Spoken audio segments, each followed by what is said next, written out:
মায়ের খরচ বহন করা কখনো ফরজ, কখনো ওয়াজিব, কখনো সুন্নাত, সময় ও অবস্থার উপর নির্ভর করে। কিন্তু স্ত্রীর খরচ বহন করা স্বামীর জন্য সব সময়ই ফরজ।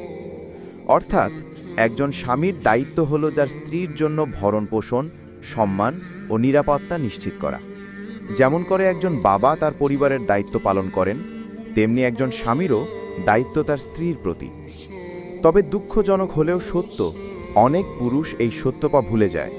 তারা মায়ের কথায় প্রভাবিত হয়ে স্ত্রীর সাথে খারাপ ব্যবহার করে, রাগের মাথায় সকালবেলা ৩ বার তালাক উচ্চারণ করে, তারপর আবার রাতের অন্ধকারে সেই একই স্ত্রীর সঙ্গেই সময় কাটায়, যা ইসলামের দৃষ্টিতে সম্পূর্ণ ভুল ও গুরুতর গুনাহ।